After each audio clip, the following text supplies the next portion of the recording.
In the Big Apple on the fourth of a 5-game East Coast road trip on the second night of a back-to-back, the Golden State Warriors clawed back, then dominated down the stretch against the third-seeded Knicks. The Dubs hold down the 6th seed in the West after this victory.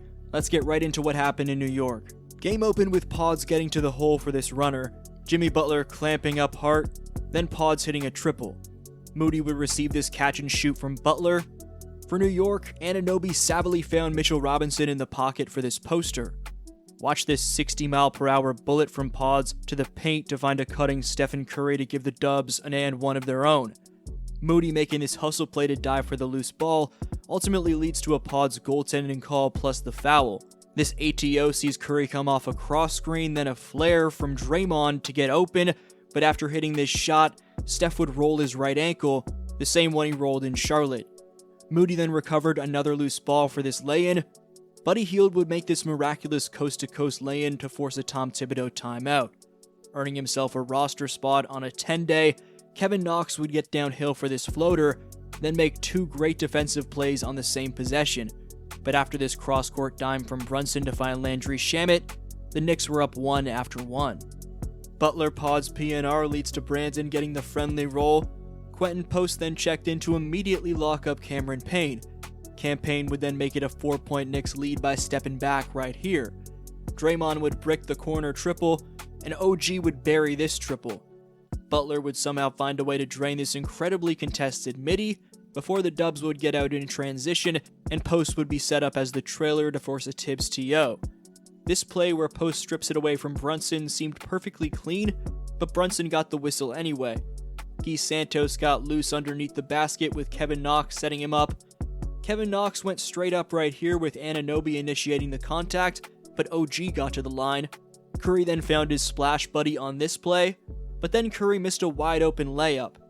Brunson craftily separating himself from Butler to open up this mid-ranger put New York up 8. Curry found Butler in transition for this superstar connection, but Brunson responded. Brunson would then record the steal and give OG Anunoby a runaway to get inside. Buddy Hield would then miss consecutive jump shots before fouling Brunson on a three-pointer. Pods would bury a key end of the shot clock near end of half shot to make it an 8-point Knicks lead entering half. Facilitating from the top of the arc, the birthday boy in Draymond set up Curry with a slick dish right here. This got Curry in rhythm to drain this pull-up. Pods would push the tempo to find Draymond in transition, then Pods would get a triple himself in transition before Curry would get the spot up and go to clown Spike Lee, which all gave the Dubs a 2-point lead. This green screen would get Butler downhill, then Jimmy cut back door to get this basket. Curry would then push the pace after a turnover, leading to a Jimmy Butler putback. Out of a Kerr timeout, Guy Santos got to the interior off a Draymond delivery. Draymond then bursted up the floor in transition to beat Precious Achiuwa. Curry isolated Josh Hart and faded away. It was then Steph draining this deep-range bomb in heavy traffic to put the Dubs up 6. But when Curry went to the bench, the Knicks went on a run to almost instantly tie it. Anunoby hit an insane shot to beat the shot clock. To end the quarter though, Buddy Hield clapped back by getting a dime from Butler and giving the Dubs the lead entering the final frame. On the opening possession of the fourth, the Dubs were able to force this miss from Miles McBride. Then Buddy picked up where he left off in the third. Landry Shamet got loose in the corner to tie the game though.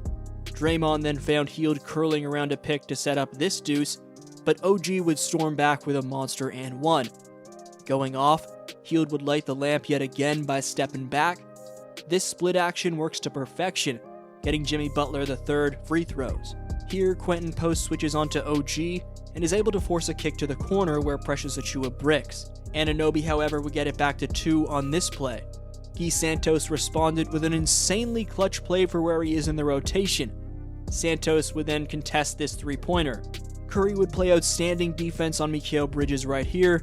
Another split action sees Steph then whip around to receive this Draymond pass and let it fly before breaking out into a dance. It was then Santos setting up Moody to put the Dubs up 9. Butler then isolated Mitchell Robinson to get to the foul line, and the Dubs cruised from there. Let me know your takes on the Dubs' most recent dub down below. This was your boy DflowHoops, and I'll see you next video.